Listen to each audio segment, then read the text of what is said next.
Okay, you guys, welcome to our Monday, Massive Momentum Monday meeting. We're really happy you're here today. We have an awesome topic and we have some awesome hosts. This is one of my favorite topics. So we're recording this and you guys can use this as a resource, but we are going to talk about 3 words. And this was kind of introduced to our coaching system through a mentor named Dave Blanchard, who runs the Augmendino Institute. And he talks about these 3 words, which are so important. They are commitment, metacognition, and equanimity. So if you don't know how to spell those, don't worry about it. We're going to be posting a lot of stuff later on in the message thread.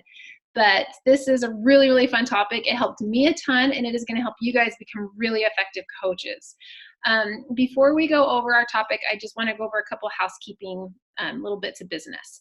So one, you can book your hotel room now for the Bison Team event. So put this on your calendar, December 6th and 7th. If you guys went to the Las Vegas event, this is very similar. It's kind of like a mini convention. You can book your hotel at the Westin. We all want to stay at the same place. It's going to make it so much better. There's discounted hotel rooms, and I will post that link in the Coaching Ohana message thread afterwards. It's just going to be amazing. Everybody said they had breakthroughs in Vegas, and breakthroughs are what it's all about in our business. Second little piece of business is we've got a Davis County event on the 24th at Boondocks in Kaysville. I'm not sure on the start time on that. I think it's going to be 7 p.m., but as soon as I know for sure, I will post that. But make sure you just put that in your schedule and start inviting and plan on being there if you're local to Davis County, Utah. We're not going to take too much more time because the Tuesday 20, I know a lot of you guys went to the Life Book Retreat and it's like a big deal. So a lot of you have that on your minds right now, but we're going to be doing takeaways on the Smithson team for that probably tomorrow, I'm guessing. And so we're not going to cover that too much. We're just going to focus on the training that we've got. And I'm going to turn the time over right now to Julianne. She is going to introduce our first topic, which is commitment. So Julianne, you can go ahead and just take yourself off of mute and let us know what this commitment topic is all about. Hey, I am really excited about this. I remember hearing a training on this a while ago, and it really makes sense. So the whole point of this training is to be able to help our clients be more committed to the program and really buckle down and figure out their why and how they can be successful in the program. So Dave Blanchard gives some ideas for the questions to ask. But first of all, I want you guys to consider some questions yourselves. As I read these, just think about it and think about what we can do as coaches to help our clients more. So he first starts out saying, would you agree that the glue that holds Optavia together are the predictable results? We know Optavia works, it's been proven. And the whole success of it is that we walk hand in hand with our clients and we all help each other. Would you agree that your objective as a coach is to create such a powerful experience that the client makes one or 2 choices? They either decide to join as a coach or they refer clients to us.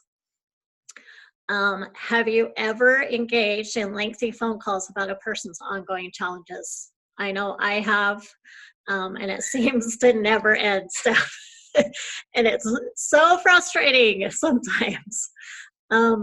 Would you agree that you are a health coach, not a therapist? That really hit me strong, that, you know, we're not here to fix people's problems.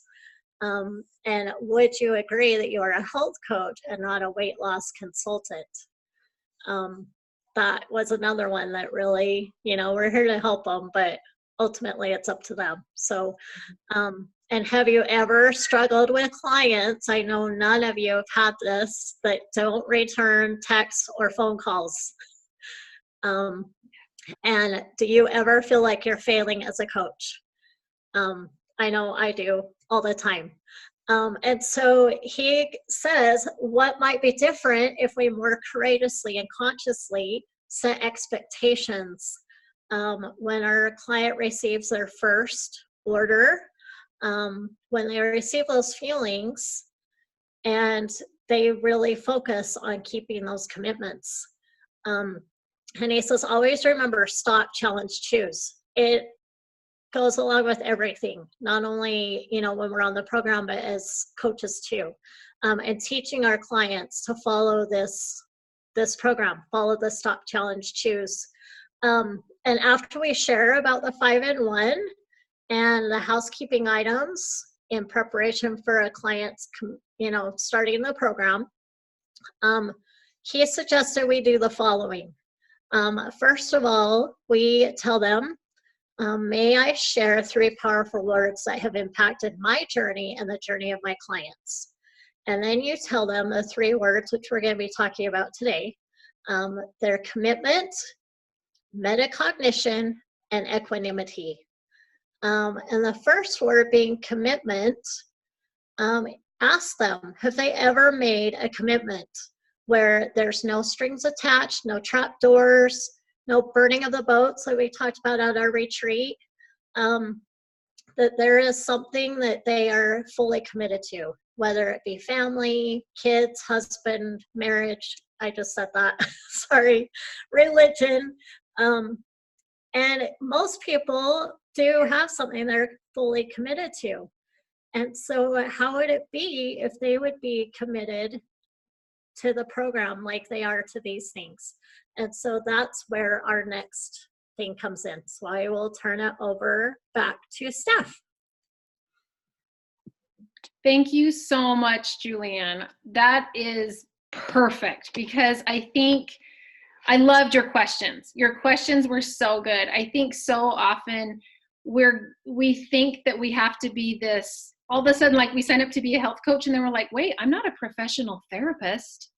Like, people are dumping all this stuff on you and you're like, whoa, I don't know how to answer this. And I think having a framework of how to plug them into self-evaluating and how to work through the mindset changes that they need in order, because our job is to introduce them to the health program and lead them through that, right? But we also help them with mindset, and this is a perfect framework. I love it. So now you guys know about commitment. And Brittany, talk to us a little bit about metacognition, which is the next step. I would love to, Steph. So metacognition, we're going to pause the script for a second and talk about what is metacognition. And so if you break the word down, meta is about and cognition is thinking. And so metacognition is the idea that we can think about our thoughts, which is kind of very powerful. And a lot of people coming into program, especially, this is going to be kind of a new concept, is that we are in control of our thoughts and we can think about our thoughts. And metacognition is something that feels so automatic, it's almost invisible, but it is so vital and to lasting change. And so if we can start our clients out right out of the gate with the commitment and this understanding of metacognition, we are fully putting them in the driver's seat from the get-go, and it's really going to make things run more smooth for your clients and more smooth for you as a coach. And so basically, when we go back to the script that Dave Blanchard has, so we've just set them up for commitment, and then we're going to set them up for their first 4 days and how we are going to be checking in with them. Whether you have them call you those first 4 days or you call them, however you do that, you're going to set them up and you're going to say, hey, I'm going to be in touch with you over the next 4 days until you're in fat burn. And then you're going to ask them this question, and it's awesome. What are the chances you might hear some sabotaging dialogue over the next 24 hours that wants to talk you out of doing this program? Like, it's so-and-so's birthday. A piece of cake's not going to hurt. Or, I've worked so hard today. I deserve this pizza. Or, no one's even going to know if I eat this bowl of ice cream after everyone goes to bed.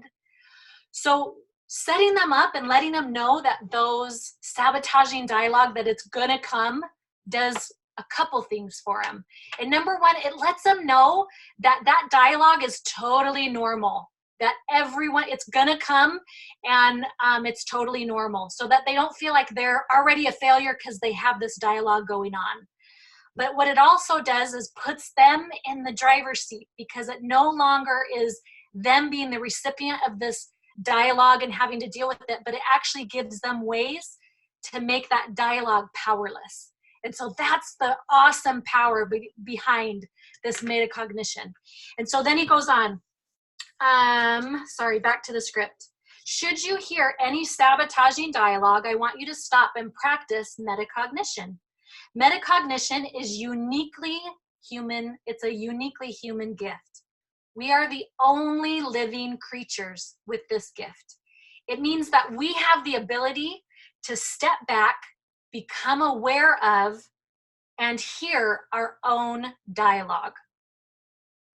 And then you're going to go on to coach them. When you hear sabotaging dialogue, this is what I want you to do. Stop, step back, challenge these thoughts, and then you're going to give them a list of statements that you want them to say.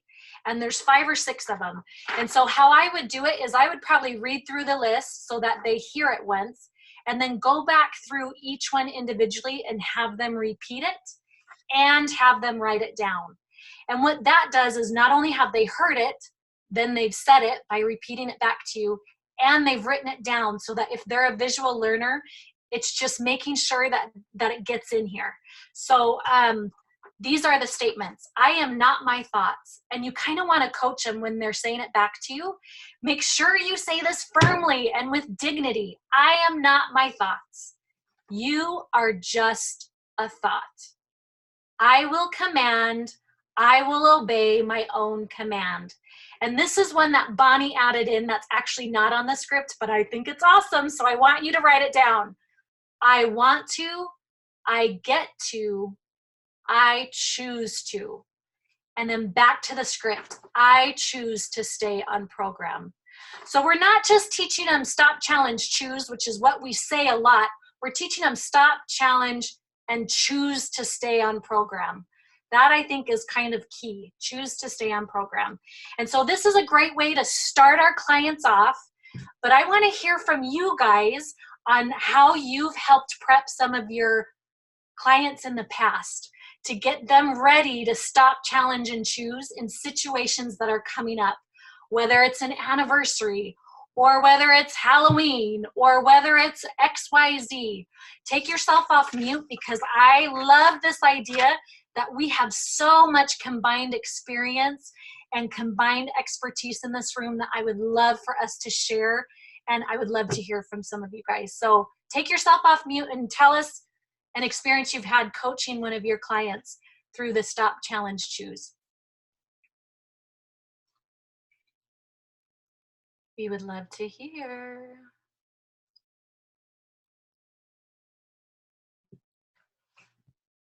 I'm going to start off. Okay. I'll warm everyone up. Thanks, Steph. So I think a big one that I hear is I have a cruise coming up. This is like every time one of my clients says I have a cruise coming up, I'm like, wah, wah, wah. Anyway, because cruises are all about eating, right?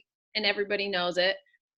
And I usually tell people, okay, this is perfect. This is going to give us a chance to practice. Now, there's no right or wrong answer here.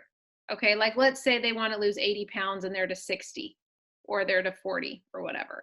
And they're like, I really want to hit my goal, but you know what? Life happens on the way to hitting our weight loss goal. We don't want people to check out of life. We don't. So let's take the cruise away. Let's make this a birthday. Let's make this a little bit easier. Let's start out like a baby step. I love that I was introduced to this concept early on. There's no cheating on this plan. There's just fat burn and not fat burn. So you either choose to stay on plan or you choose to not, but just own your choice. And giving people the choice, it's like it takes away all that excitement of the cheat, with the excitement being like, oh, the fear and the shame and the guilt and all those feelings that lead to a binge, right? Because we all know the feelings that lead to a binge. So if we give our clients permission to make a choice and we talk them through, how are you going to feel if you choose to stay on plan? How are you going to feel if you choose to not? Can we be happy with both choices?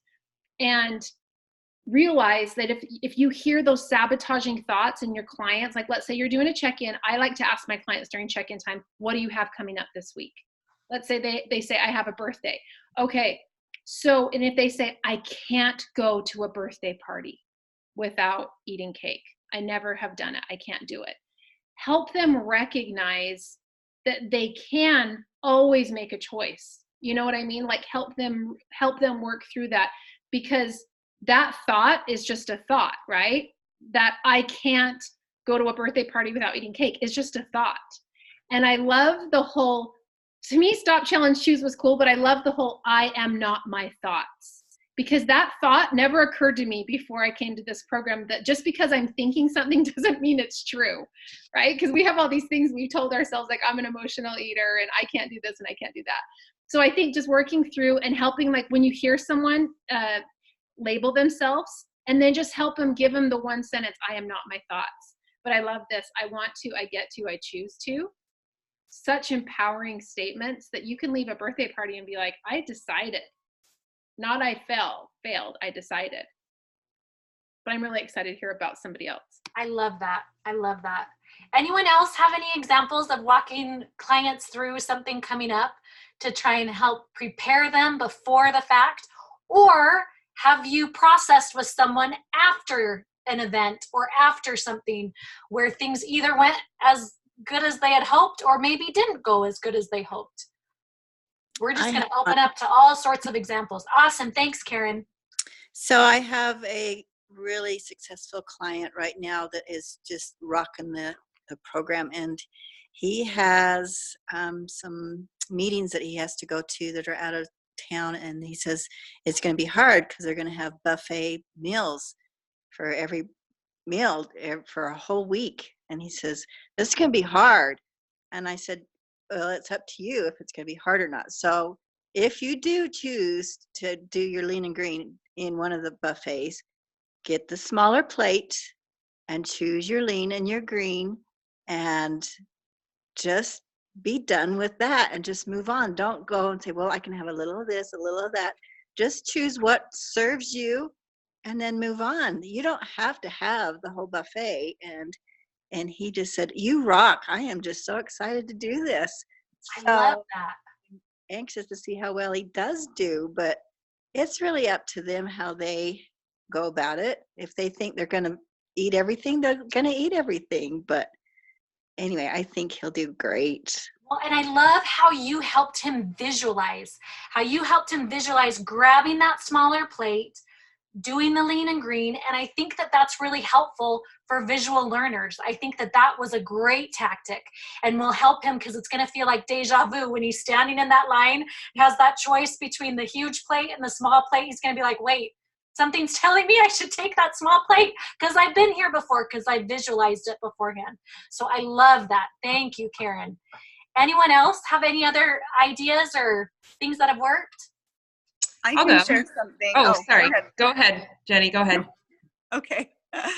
I was just going to say that I think it's really good to relate with them and just let them know that you've been there and that you understand. And so a lot of times I'll say, you know what, I used to feel like I was at the mercy of every birthday party, every vacation, and that my surroundings were what were going to dictate my choices, because I didn't want to offend anybody, or I didn't know how to navigate that. And so I think just one thing that I do like to talk to them about is help them to know that we've all been there, and then help them come up with a plan. It's always making a decision in advance so that when they're faced with the choice, they've already made up their mind. It's like anything, you know, we ask our kids when it comes to drugs and alcohol, make the choice now so that when it's offered to you, know what you're going to say. So I think that it's just empowering them to be prepared and make the choice. And I always encourage them that if they do make the choice to have a food that, you know, is maybe off the 5-in-1 plan, that they go about that with not shame and without, you know, feeling guilty, because whenever we make a choice and it's shame-based, it never serves us. In fact, it does the exact opposite, and it never helps us in any way. So And most of the time when you talk about that and give them the choice, most of the time they're like, you know what? I actually don't want to make that choice. So then we talk about ways that they can make a different choice and how that's going to look for them. And like you said, visualize, let's talk through the experience that's coming up, the event, and then let's come up with a plan of how you are going to navigate that. And a lot of times they just don't know what to say. And so even giving them ideas of what to say to people, and it can be simple things like, you know what, right now, thank you so much, but right now I am balancing out my blood sugars and I feel so good. And you could even say, thank you so much, I'll have some of that later. And they don't know that later means, in 6 months. So, you're just giving them words that they can use because they've never done this before. And this can be really, really scary and overwhelming.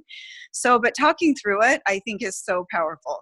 That's awesome. And I think letting them know that it's practicing this, even in his wording on the script, Dave mentions, hey, this is practicing stop, challenge, choose. It's something that's going to take some course correction. And that's part of metacognition, is being able to course correct so that the next time you're presented with a similar situation, you kind of have a different approach and you're able to make adjustments. And it does get easier over time, and you're able to kind of apply those tools, stop, challenge, choose, to different situations. And that's when you know that this is like the real deal change going on, that it's going to last them.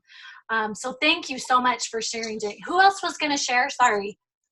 That's okay. Yeah, I love that, Jenny. And I was going to say that what I typically do for my clients, like if they've got, because I do like to ask, like Steph does, like, so, hey, what do you have coming up this week or this weekend?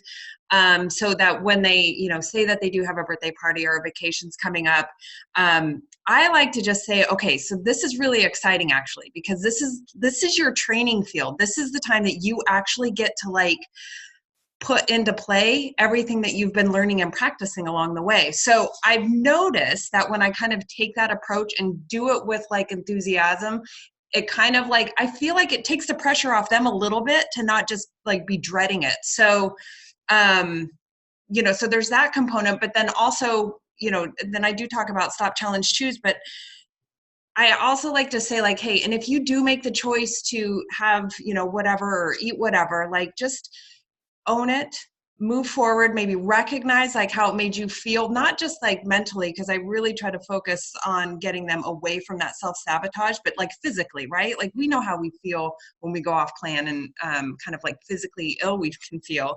And just saying, hey, because those are the things that are going to help motivate you next time to navigate that even better. So everything's a win going forward on that training field. So that's typically what I do. You almost make it like a science experiment, like, hey, let's practice and we're going to try this tactic this time. And if that doesn't work so great, you have your next check-in, you can kind of reevaluate and course correct and make a plan for the next time. That's what's awesome, is we're learning as we go. So our plan of attack gets a little different and more fine-tuned as we go. So thank you for sharing that.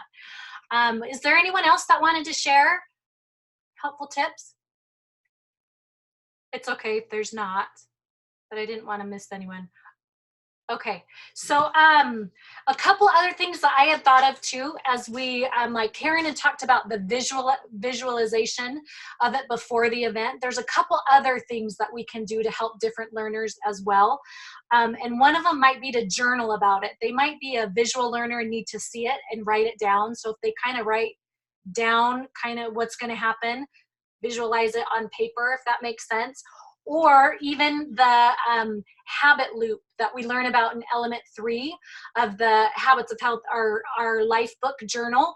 That might be a good diagram for our clients who are visual as well, and maybe they can write it out or fill that in right then in element 3.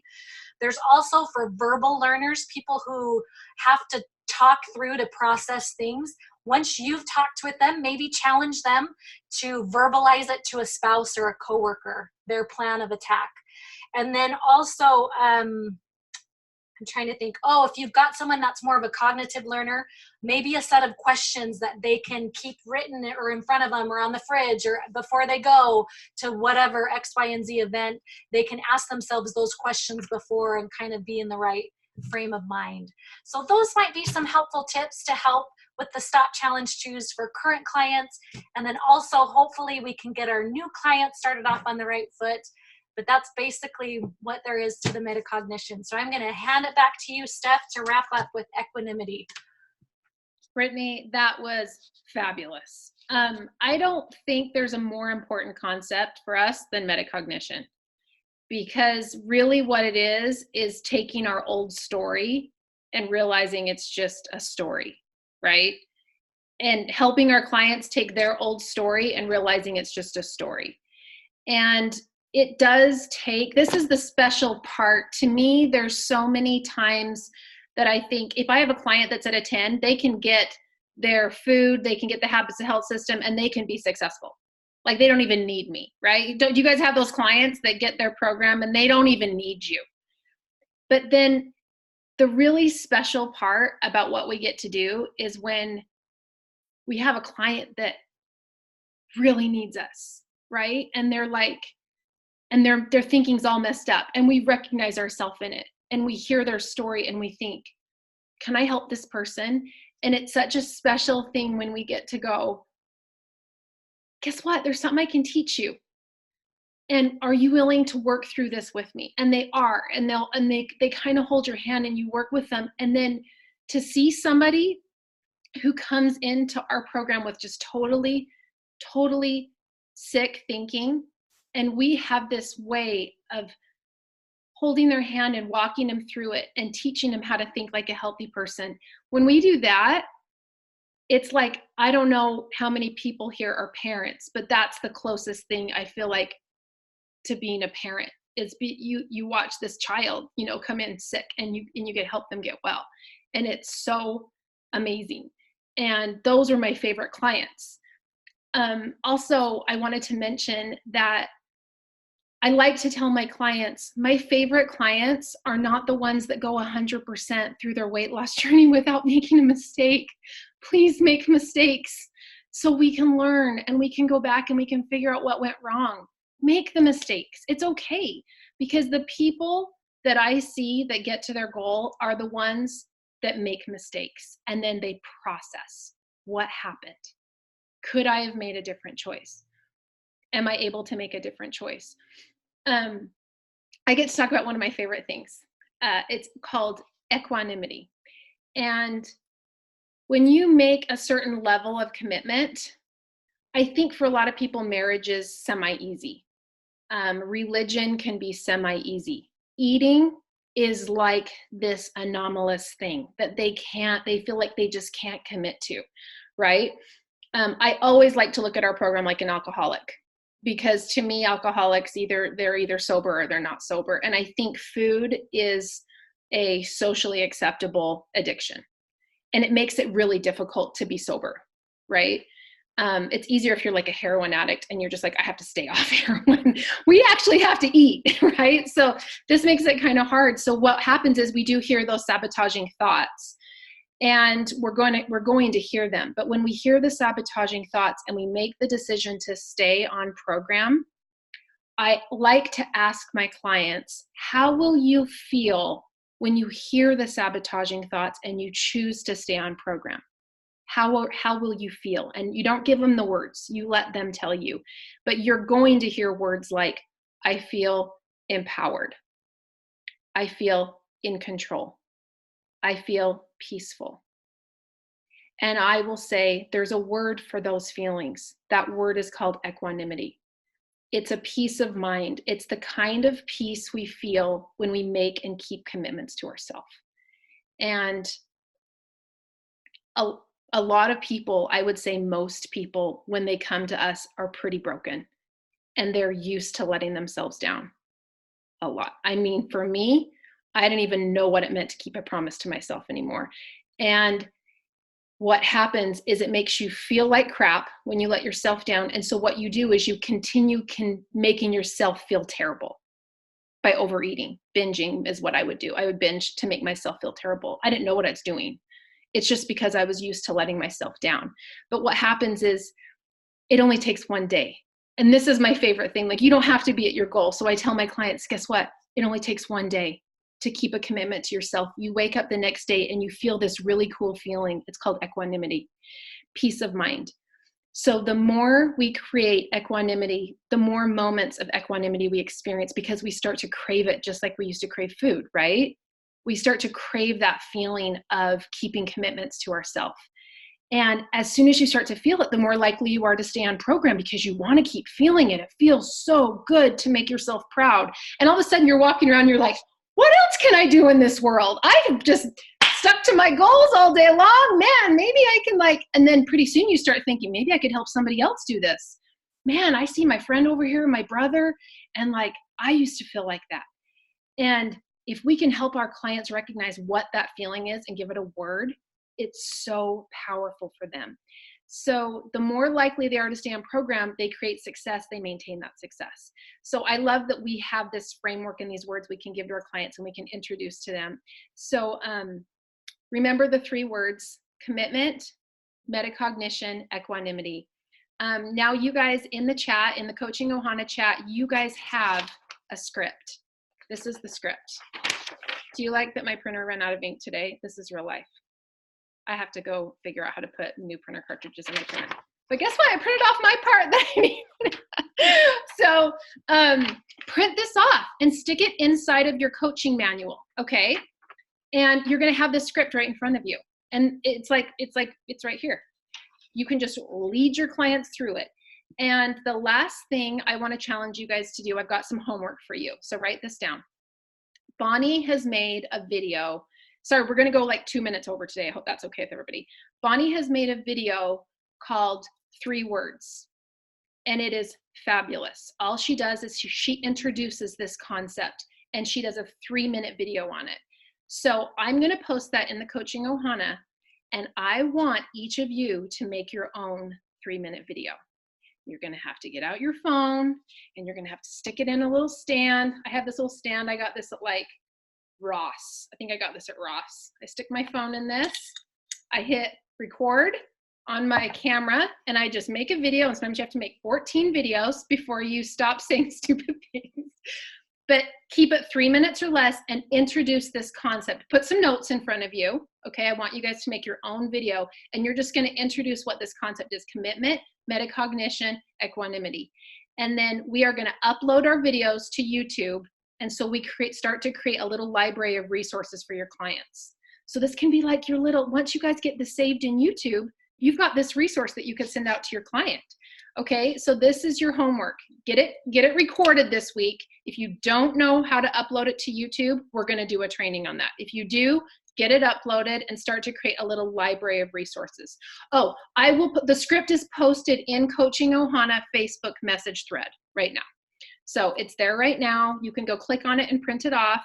And then I am going to post the 3-minute video. So you can watch Bonnie's video as many times as you want. You don't have to have Bonnie's face. Sometimes I see Bonnie's face and I'm like, I can't make a video because she has perfect eyebrows and eyelashes and she has flowers behind her. And most of my videos, I don't even get ready for. I just record them when I feel like I have a minute. So anyway, it doesn't have to be perfect. It just has to be you, because you're their coach. Right? It's going to mean something different coming from you. So record a video this week, and then we are going to ask who did their homework on the next MMM. And if you don't know how to upload it to YouTube, reach out to your business coach, or no, we'll do a little tutorial on it on the next MMM.